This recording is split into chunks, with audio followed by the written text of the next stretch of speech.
menyembunyikan berkas apa? Perkara, berita, acara pemeriksaan. Mereka nekat ngeyel, tidak mau memberikan BAP kepada kami. Padahal itu secara undang-undang itu penting sekali.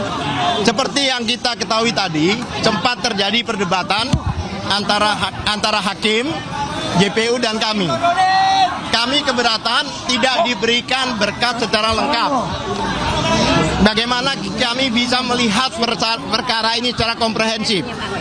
Oleh sebab itu kami tadi sempat menyatakan bahwa ketentuan dari KUHP ya, khususnya KUHP lama dan sebagainya, karena sebagian masih menggunakan KUHP lama. Dalam KUHP lama itu yang dimaksud pelimpahan itu termasuk berita acara pemeriksaan. Itu harus diberikan secara lengkap. Tetapi faktanya tidak mau memberikan. Oleh sebab itu kita bertanya, ada apa ini? Kok disembunyikan? Ketentuannya begitu dilimpahkan surat dakwaan itu harus sama. Apa yang diterima oleh hakim, apa yang diterima oleh jaksa, maupun kami PH perwakilan sebagai terdakwa. Namun kami tidak diberikan akses secara lengkap. Tidak diberikan dokumen secara lengkap. Meskipun kami sudah kami mengajukan surat 2 kali tetap, dan kemarin jujur pada saat salah satu PH atau advokat datang ke sana meminta berkas perkara, hanya diberikan 1/4. Padahal yang kami ketahui itu 1,5 meter itu berkasnya.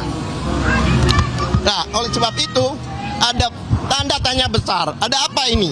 Kok dokumen-dokumen tidak diberikan pada kami secara fair? Ya kan?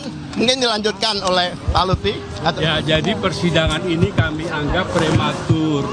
Mengapa? Karena ketidaklengkapan dari dokumen yang harusnya diserahkan kepada tersangka, bukan terdakwa ya, tersangka, pada waktu sebelum menjadi terdakwa itu harusnya sudah selesai dahulu, baru boleh dilimpahkan ke pengadilan. Ya, dengan demikian kami pun bisa menyiapkan segala sesuatunya, termasuk menyampaikan akan mengajukan perlawanan atau tidak di persidangan ini harusnya. Ya, jadi karena ketidaklengkapan itulah kami masih menimbang-nimbang tentang perlawanan. Tapi kami akhirnya setelah mendengar bacaan dari surat dakwaan tadi itu, kami bersikap mengajukan perlawanan. Demikian tambahan dan silakan Dr. Dan satu hal lagi, itu pasal itu kan beberapa pasal, tapi isinya itu konsiderannya sama.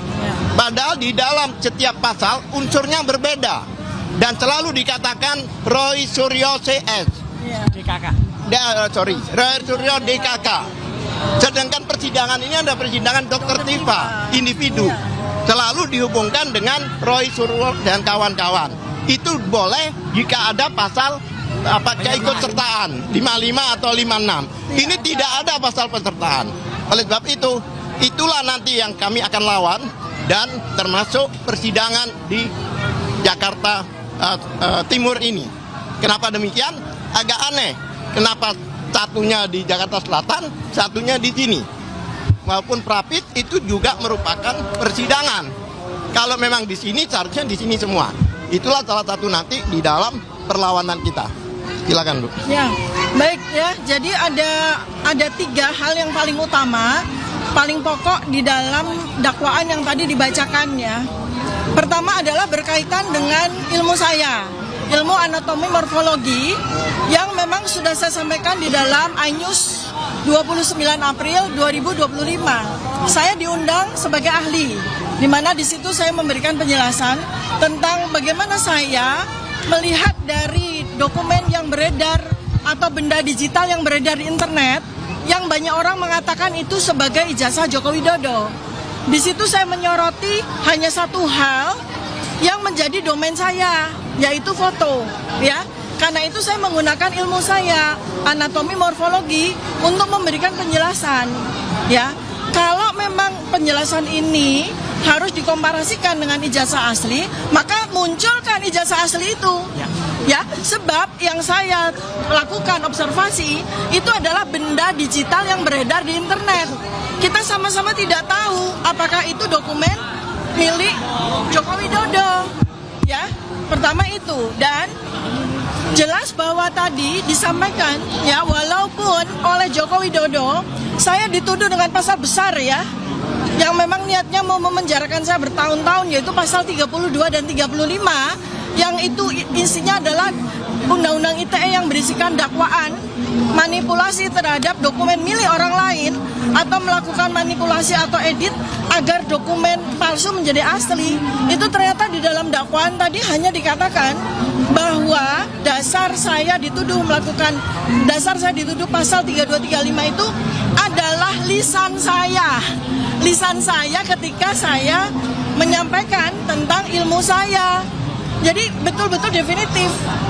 Ya, di situ di dalam dakwaan itu sama sekali tidak ditunjukkan ya, dinyatakan di mana saya melakukan manipulasi. Yang dipakai ya, yang dipakai itu adalah lisan saya. Lisan udah jelas. Jadi itu Itu pasal itu tentang gambar. Pasal yang betul-betul sangat sembarangan Tentang gitu ya. gambar itu kan.